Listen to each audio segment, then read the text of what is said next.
Okay, howdy everybody. Um, Going to do a preview video where I give my take on Mishra's Research Desk, a card that's going to come out soon in Brothers War. This video is being recorded on November 6th, 2022. Brothers War is going to come out November 18th, I believe, 2022. Don't quote me on that, but either way, this it's only weeks away, and I wanted to give my take on this. Will Mishra's Research Desk see play? How good is it? How good do I think it's going to be? Am I going to be off base like I was, unfortunately, with Chandra Dress to Kill? Or will I be absolutely spot on like I was with Ragavan? You know, of course, not like anybody else couldn't see Ragavan coming as far as how great that would be. But in any case, well, in order to give my authentic take, in order, I think, to do proper justice to just how good, and I'll say it up front, I think Research Desk is very good. But in order to understand just how good and why, I think Research Desk is going to be amazing. We need to take a little journey, a little history lesson, if you will, because oftentimes the only way to properly evaluate cards without testing them is to see how they compare to cards that came before and where they might succeed, where either others have failed, fallen short, or otherwise were already good, but just take them to the next level. With that, let's get to the first card in our journey. And the first card, in order to fully understand how great I think Research Desk is going to be, we're going to have to look at is Light Up the Stage.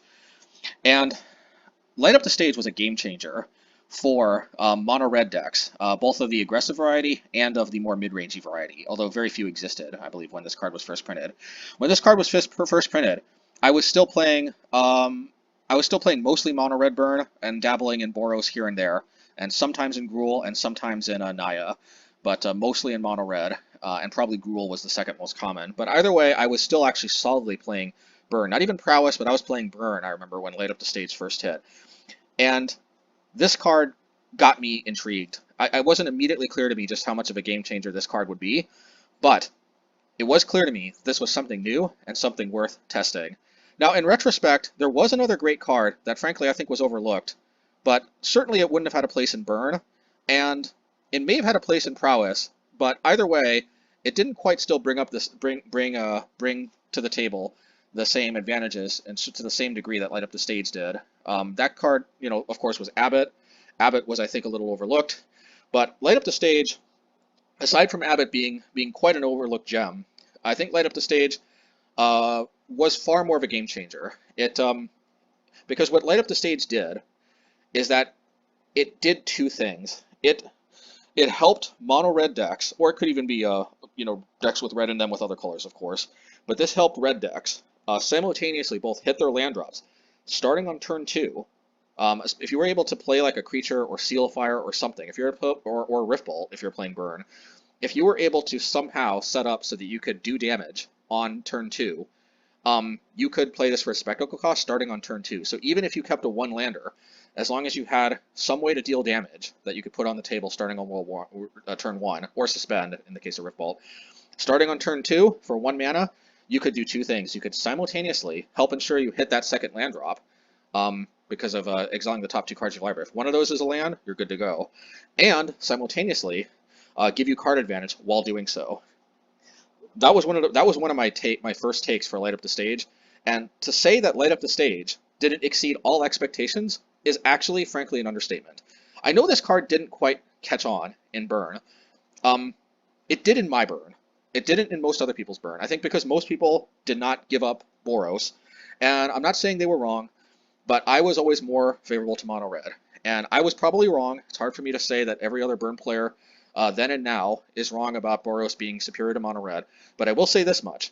If you're not reaching for as many 2-mana cards like Lightning Helix and Boros Charm, the vast majority of your cards are going to end up basically being 1 mana or essentially the same as 1 mana, like Skewer the Critics, or to some extent Shard Volley, although that's not ideal in the early game to say the least.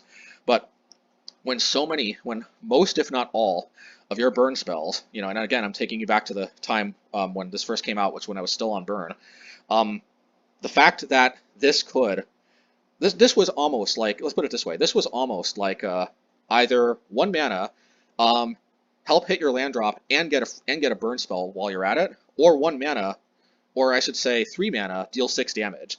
And I guess 3 mana, deal 6 damage doesn't sound super impressive, and it wouldn't be if you had to all do it in one turn. But the fact that a lot of times this card was 3 mana, deal 3 damage, spread over 2 turns, because this is one of the first cards that allowed you to exile the top 2 cards of your library, and not only play them this turn, but the next turn as well, that is leagues better than having to spend 3 mana all in one turn and deal 6 damage all at once. And also partially because I guess they would have to counter to light up the stage, and if they did, hopefully, if you got Spectacle at least, you'd only have to pay 1 mana, whereas if you paid a card that actually was 3 mana, deal 6 damage, like Ball Lightning, as long as they just countered or otherwise dealt with that card, then you paid 3 mana, and they paid as little as 1, or 0, I guess, if they have Gut Shot against Ball Lightning. But in any case, Light Up the Stage was a game changer, and immediately this card became an indispensable part of every single mono-red burn deck that I played.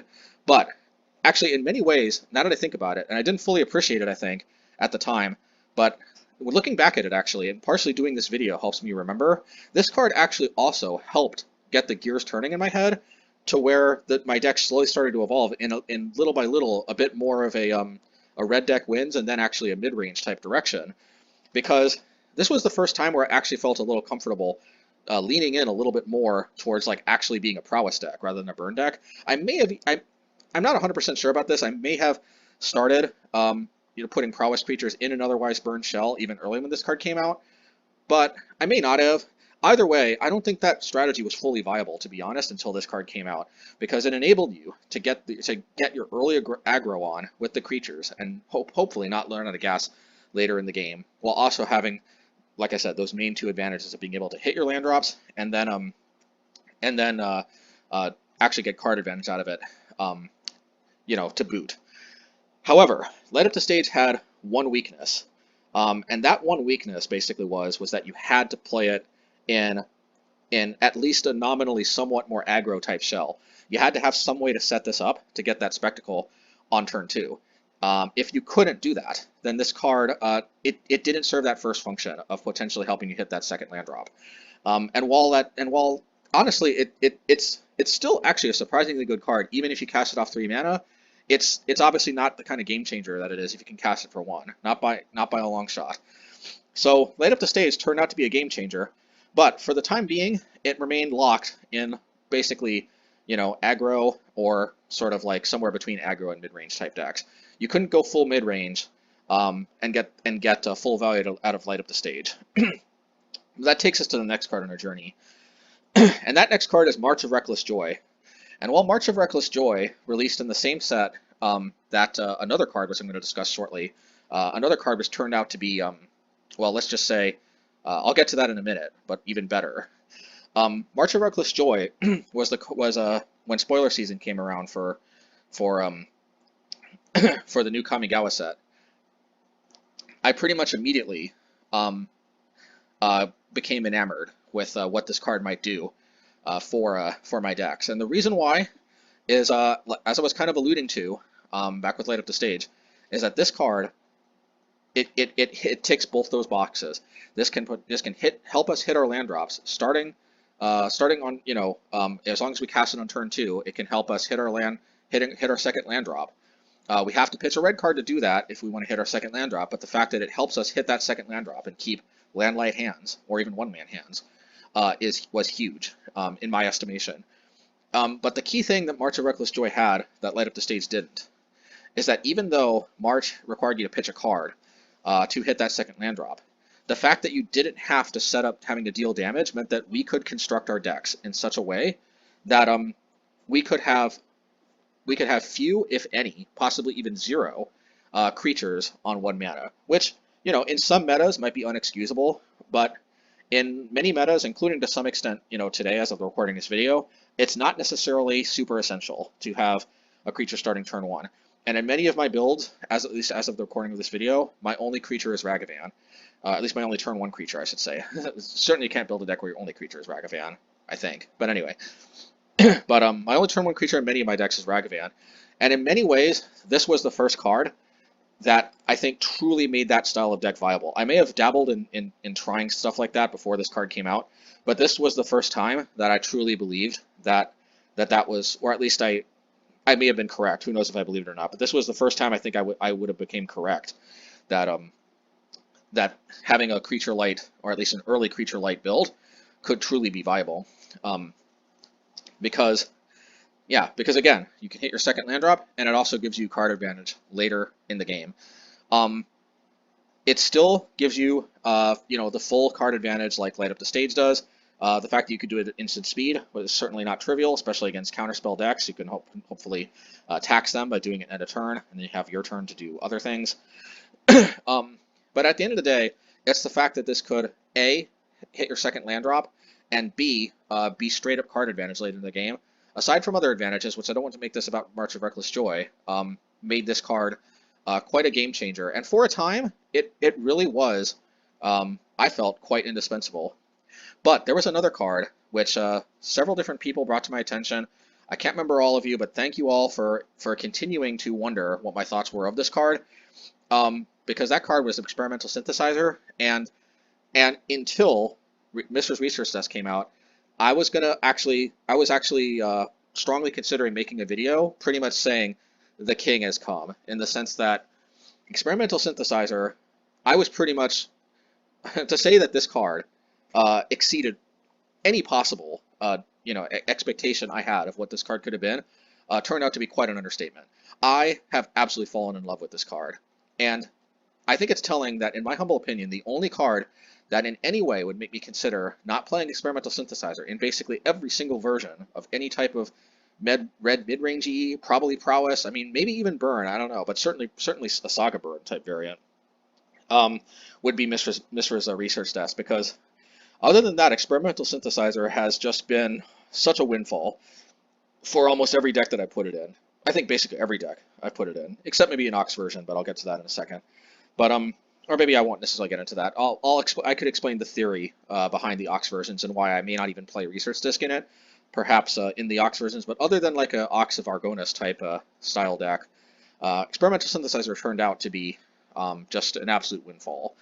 And the reason why I think it's important to understand is that it really ticks both those boxes, and it ticks them way harder than either March of Reckless Joy or Light Up the Stage did before it.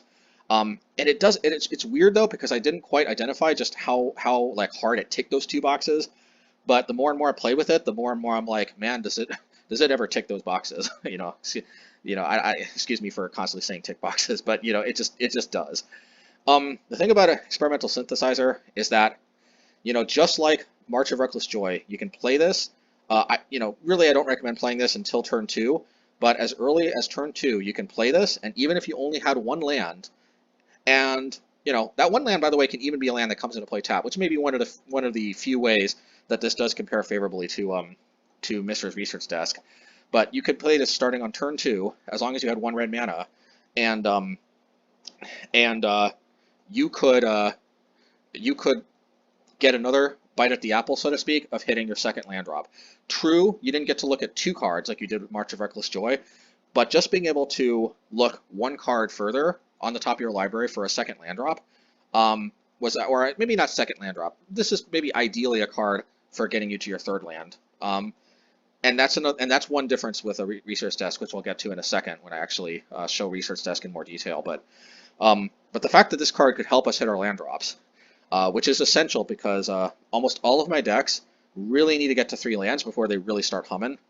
And Synthesizer, starting on turn 2, you're always basically either going to get a land off the top, in which case you just play it, and then bam, you got card advantage.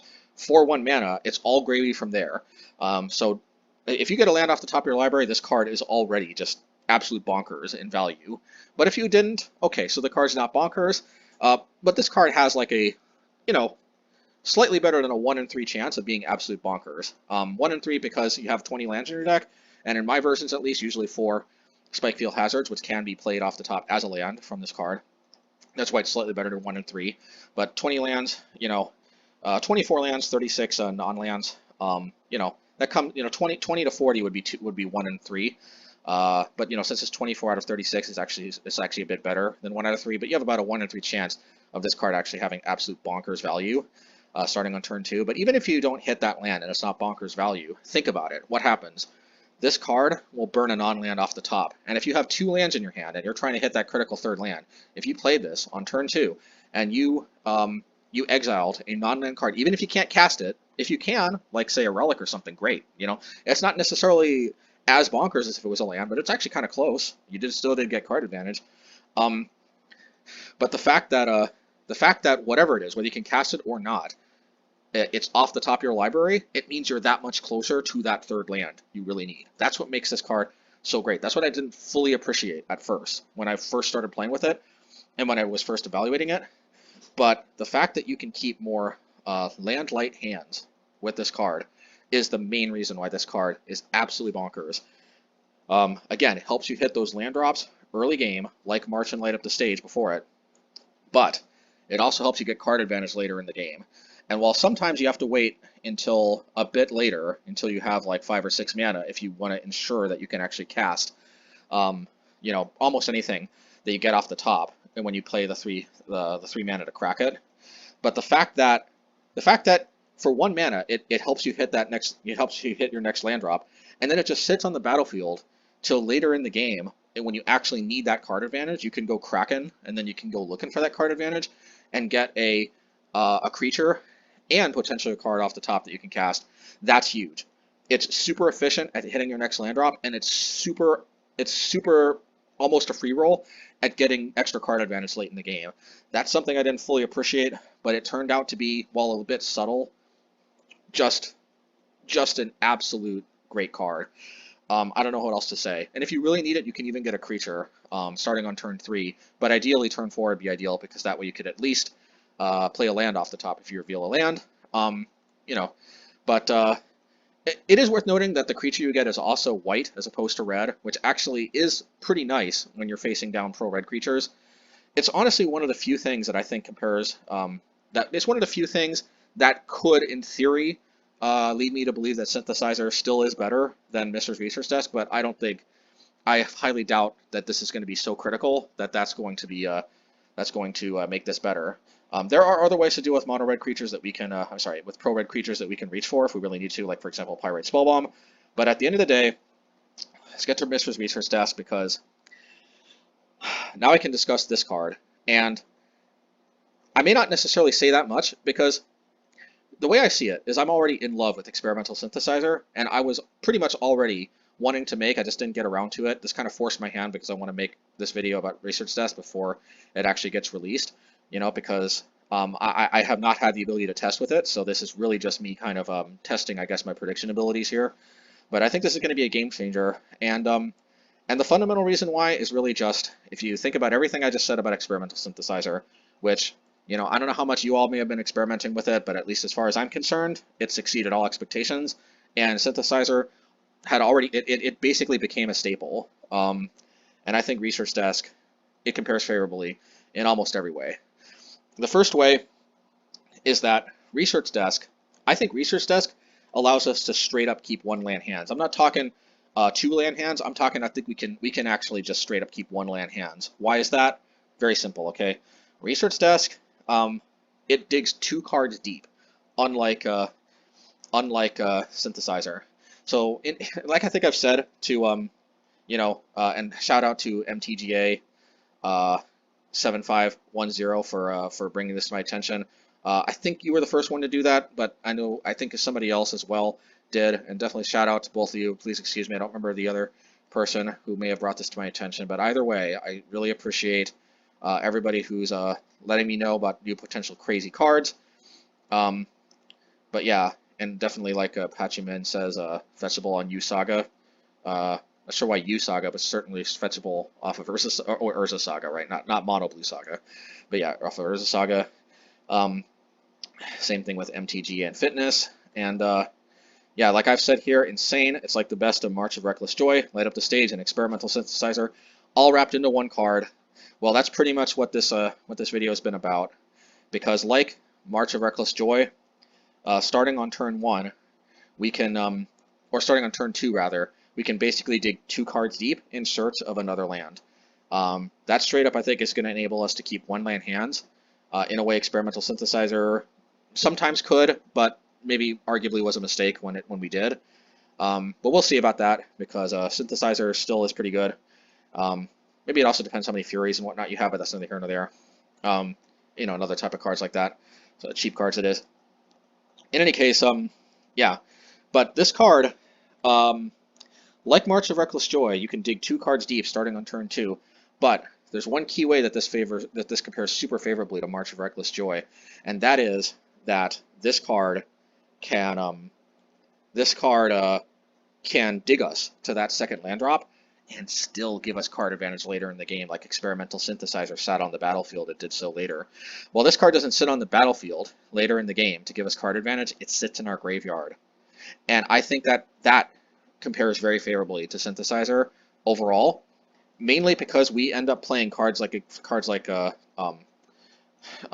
Seasoned Pyromancer, Fable to a lesser extent, Vodal and Epicure to even a lesser extent, but I've been surprisingly, tinkering with that card and being like, hey, for a draft common, card ain't bad, but any case, that's neither here nor there. The point is Research Desk, man. I'm telling you, the fact that we can pitch this with another card like Fable or Seasoned Pyromancer and still get card advantage out of it, that's pretty primo, because oftentimes knowing which cards are the correct cards to ditch with either a Seasoned Pyromancer or a Fable. In Fable's case, you can choose not to ditch. In Seasoned Pyromancer, you got to ditch something unless you're empty-handed. But a lot of times, you'd be surprised how whether you win or lose a game comes down to whether or not you pitch the correct cards to that Seasoned Pyromancer, to a lesser extent to a Fable. And the fact that Mr. Research Desk is almost always going to be a pretty A+ pitch if you can do that. But even if you just play it early on and just use its ability, still amazing. Maybe arguably even better actually if you could do that. But the fact that if you're in a position where you got to pitch something, the fact that this is an excellent pitch, it's just it's way better than Synthesizer, because Synthesizer doesn't give you any advantage out of your graveyard. You got to actually play it and put it on the battlefield. So I think Mr. Research Desk, because of Unearth, is a lot better. And it's more than just because we can pitch it with our own cards. Think about it this way. If this card gets Spell Pierced, which does happen sometimes to Synthesizer, honestly, I think more opponents should be Spell Piercing Synthesizer when I play it on turn 2. I think those that don't have not fully appreciated just how amazing it is like I have. But if they appreciated how great Synthesizer is like I am, I think that Synthesizer would be getting Spell Pierced a lot more. But Mishra's Research Desk, it's a lot less of a juicy Spell Pierce target because you're still getting that value out of that back end. And the second time it comes out, it can't even be Spell Pierce because you don't actually cast it. It just comes right out of your graveyard. So that's another advantage that this has that Synthesizer doesn't, is that it's very hard for opponents to deprive you of getting actually 2 cards out of this, like they could with Synthesizer, and for example, just Spell Piercing it. But it gets even better. While only a companionless version can really take full advantage of it, the fact that this card can be played even through a Chalice of the Void on 1 is huge, and it makes me wonder about exploring a more all-in Chalice type build again, or at least a build that can accommodate Chalice out of the sideboard to a greater extent than some of my more recent builds, which have drifted away from that a bit. So hear me out, okay? Obviously the first half of the card is going to get countered by a Chalice on 1, but here's the thing. Unearth, like I've said before, the same way this would dodge a Spell Pierce, because you just return it from your graveyard as an ability. I guess this, in theory, can be Pithing Needle, but I mean, if they want to do that, that's fine. You can always just crack a Blast Zone, and it's not even going to be on the battlefield, because if they're Pithing Needling this from your graveyard, it's not on the battlefield, so then you can deal with the Pithing Needle, which probably should have named Blast Zone in the first place, to be fair, if they actually know our deck well enough. Let's just say that I'm not super afraid of Pithing Needle, but think about Chalice. Chalice on 1 will counter the first half, but just like with Spell Pierce, when you unearth this card, you're not casting it. It's just coming right out of your graveyard because of an ability. And that means that that while this card gets a little bit hindered by Chalice, it doesn't get shut off by Chalice. You still get value out of Chalice. And I think this card is going to be very, very playable together with Chalice. Definitely much more so than Experimental Synthesizer. You can even play it on turn 1, play Chalice on turn 2, and then use its ability from there, whereas Experimental Synthesizer, you just don't really want to jam that on turn 1. I guess if you were playing in a Chalice build, you could at least get the back end of it later, but you certainly don't get any chance to get real value out of it from the first go around like you can with Research Desk. playing it on turn 1 before even a Chalice comes down, just for a lot of different reasons. You know, the front end compares favorably to Experimental Synthesizer because yes, you have to pay 1 more mana, but you get to dig 1 card deeper. And oh yeah, and you get to wait until the end of your next turn. You don't have to play it this turn like you do a Synthesizer. So that's huge. So that's huge as well. And the fact that Unearth, I think, compares a lot favorably to having to use the ability from the battlefield, and the fact that it's uncounterable is it also compares super favorably. At the end of the day, I think I'll leave it at that. I think Mishra's Desk is basically the culmination of all of these other, light up the stage type effects where that even made these kind of more mid-rangey type decks or more red decks wins type decks possible in the first place. I think Mishra's Research Desk so far is basically the kind of final step in the evolution of these type of cards. Are these other type of cards playable alongside? I think so. And the most likely card that I think we're still going to see side by side is, in fact, Experimental Synthesizer. Even if it's only in the Saga type versions, Experimental Synthesizer still retains all of the advantages I was just talking about over the other cards. What it just doesn't have necessarily oftentimes is that much advantage over Research Desk. But if we want 8 of these type of effects, Synthesizer ain't that far off. Maybe it is kind of far off, but it's even being far off of a card as amazing as this, I think still might be pretty darn good. Either way, it is possible we don't want to have 8 types of these effects, or any more than 4, if unlike me, you dabble in playing less than 4 copies. But in any case, yeah, I think I'll leave it with that. This card is I believe, gonna be an absolute staple. I think this card is amazing. I would give this card in Mono-Red Midrange. You can call it Obosh Midrange, but I think this might even be more bonkers in decks that can play Chalice. In Mono-Red Midrange decks that can play Chalice, but in any type of red midrange deck. Prowess 2, if I ever really play Prowess ever again, I think this card is a 10 out of 10. I said it. Well, okay, maybe not a 10 out of 10. It's not Ragavan, but fine. This card's a 9 out of 10. I want to give it a 10 out of 10, but it's not the holy grail like Ragavan. But I don't know. Maybe it's a 9.5 out of 10. This card is a card still might be 10 out of 10 actually, man. We'll see.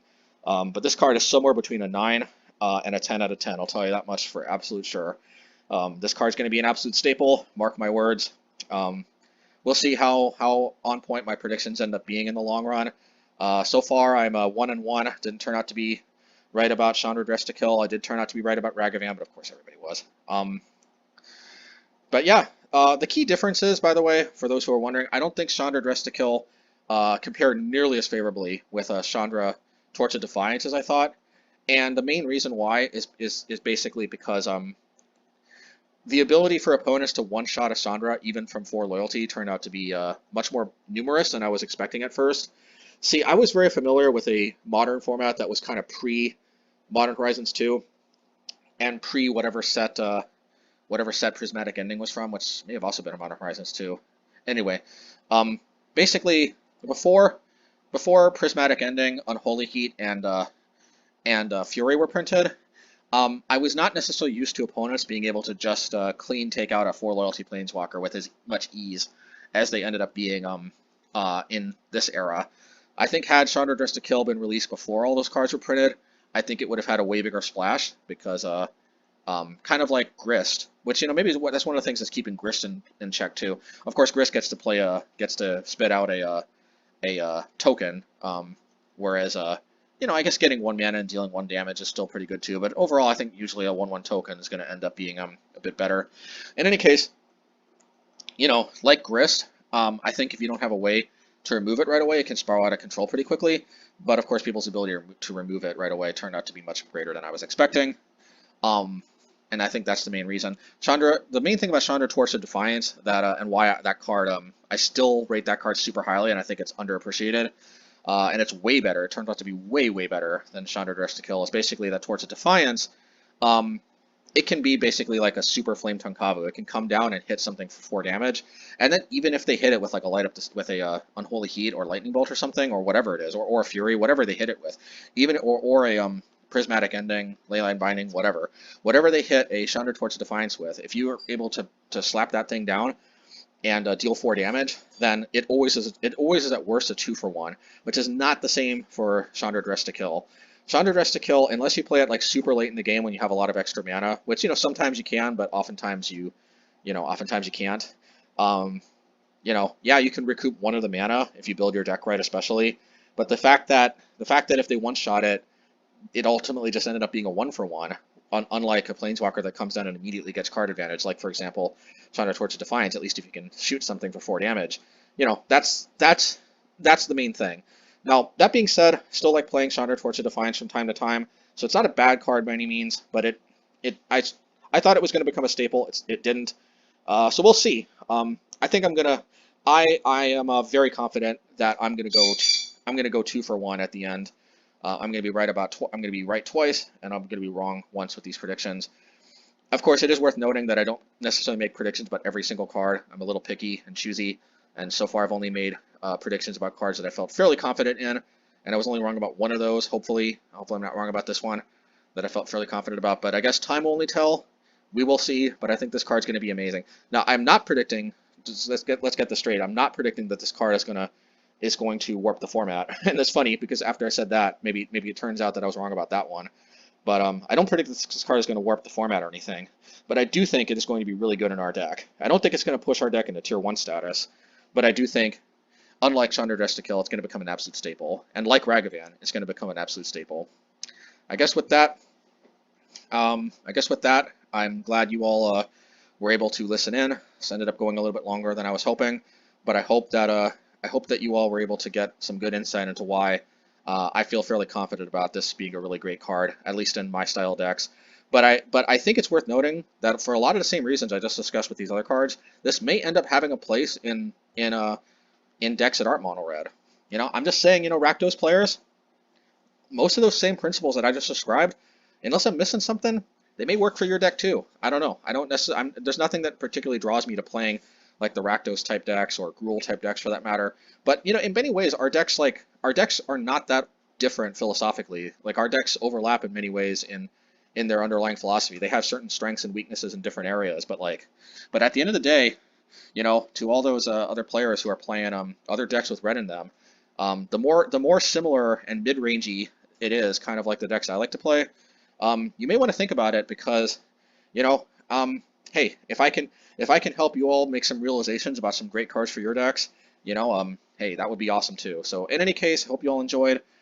I think I'll tag another shout out video at the end of this one. But in any case, this was a bit spitballing. I wasn't able to. I didn't really rehearse this or script this one. This is my second take though, and ironically, this ended up going a little bit later. But I feel a little bit better about this commentary, so I hope you all liked it. And anyway, take care, everybody.